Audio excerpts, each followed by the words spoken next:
वोटबंदी के खिलाफ ये एक बहुत अहम और बड़ी जीत हुई है। चूंकि सुप्रीम कोर्ट ने पहले सुझाव दिया था, फिर इशारा किया था, लेकिन इलेक्शन कमीशन के कान पे जू नहीं रही। जो दस्तावेज है नहीं वो मांगे जा रहे हैं और जो है वो माना नहीं जा रहा।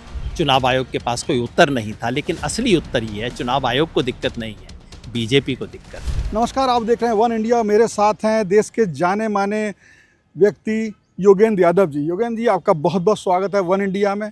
मैं ज़्यादा बार बार सवाल ना करके सीधा आपसे पूछता हूँ, जो लड़ाई थी, ये कुछ लगभग 1 महीने के आसपास की लड़ाई है, ये लड़ाई अब कहाँ जाके पहुँची और आज के सुप्रीम कोर्ट के डायरेक्शन को कहोगे या आप आदेश कहोगे, क्या कहोगे, इसको कैसे देखते हैं सर?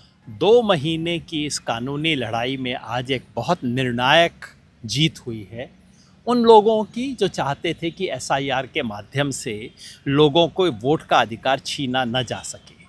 चूँकि सुप्रीम कोर्ट ने पहले सुझाव दिया था, फिर इशारा किया था, लेकिन इलेक्शन कमीशन के कान पे जू नहीं रही। इसलिए आज सुप्रीम कोर्ट ने स्पष्ट आदेश दिया है कि आधार को बाकी 11 दस्तावेजों की तरह एक 12वें दस्तावेज की तरह ट्रीट किया जाए और कोई व्यक्ति यदि आधार देता है और कोई दस्तावेज नहीं देता तो उसकी एप्लीकेशन को रिजेक्ट नहीं किया जा सकता, उसका नाम वोटर लिस्ट से निकाला नहीं जा सकता। मैं समझता हूँ वोटबंदी के खिलाफ ये एक बहुत अहम और बड़ी जीत हुई है।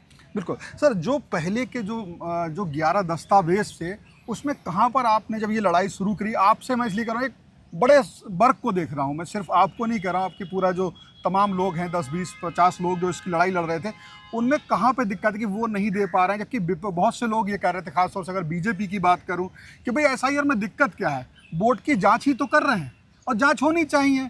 कई जो सीमांचल, खासतौर बिहार को लेकर बात कही या फिर पश्चिम बंगाल को लेकर बात कही गई कि काफ़ी बांग्लादेशी घुसपैठियों के भी वो बना दिए गए हैं आधार, उससे फिर हो जाएगा। तो फिर आधार है किस लिए? आधार पे कहाँ जाके पेच फंस रहा था? अगर भारत सरकार को खुद अपने आधार पर विश्वास नहीं है तो भारत सरकार को कहना चाहिए कि हम झूठे दस्तावेज दे रहे हैं। चुनाव आयोग ने 790 पेज का एफिडेविट फाइल किया, एक जगह नहीं कहा कि आधार में कोई समस्या है, लेकिन व्यवहार में करेंगे नहीं। दिक्कत ये है कि एसआईआर के माध्यम से लोगों से जो दस्तावेज मांगे जा रहे हैं, किस तरह के जो दस्तावेज है नहीं वो मांगे जा रहे हैं और जो है वो माना नहीं जा रहा। क्या मांगे जा रहे हैं? आप बर्थ सर्टिफिकेट लाइए, आपके पास होगा पता नहीं, सुप्रीम कोर्ट के जज ने कहा मेरे पास भी नहीं है।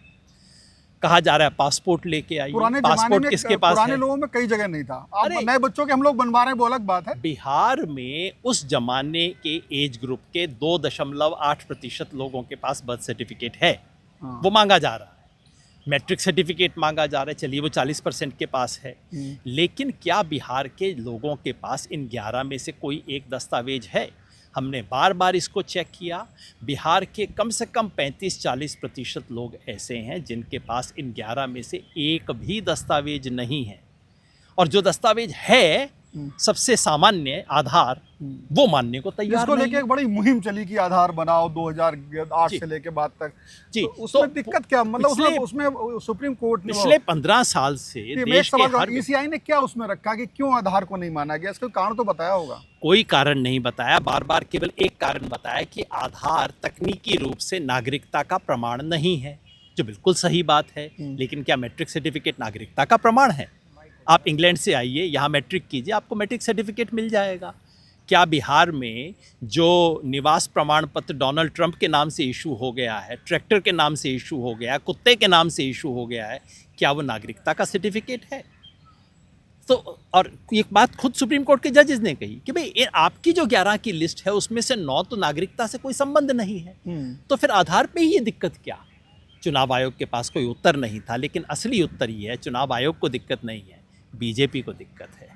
और बीजेपी को दिक्कत ये है कि इससे समाज का सबसे नीचे का जो तबका है, उसके पास, जिसके पास ना मैट्रिक है ना और कोई सर्टिफिकेट है, ले दे के खाली आधार है, वो वोटर लिस्ट में आ जाता है। जो बीजेपी नहीं चाहती, तो बीजेपी को क्या दिक्कत हो जाएगी? अब आप सोचिए बीजेपी को क्या दिक्कत है? गरीब से, मजदूर से, प्रवासी से, जो इस देश में संघर्ष करता है, उससे क्या दिक्कत है? अब आप सोच लीजिए क्या दिक्कत है। आप मान के चलते हैं जो मूलभूत समस्याओं का निदान ना होना है, आपका इशारा उस तरफ मान सकते हैं? इस देश का जो अंतिम व्यक्ति है, गरीब है, उसका कुछ वोट बीजेपी को मिलता है, लेकिन उसका ज़्यादा वोट बीजेपी के खिलाफ जाता है।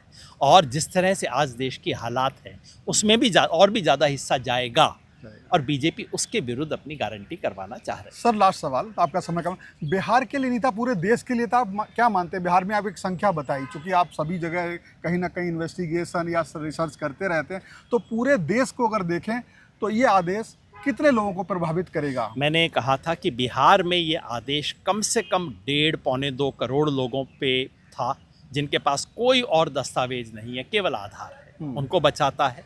और पूरे देश में देखें तो कम से कम 10 करोड़ लोग इस देश में ऐसे हैं जिनके पास इनमें से कोई दस्तावेज नहीं है, केवल आधार है, और ये आदेश उनके लिए प्राणवायु साबित होगा। बहुत बहुत धन्यवाद आपका बात करने के लिए।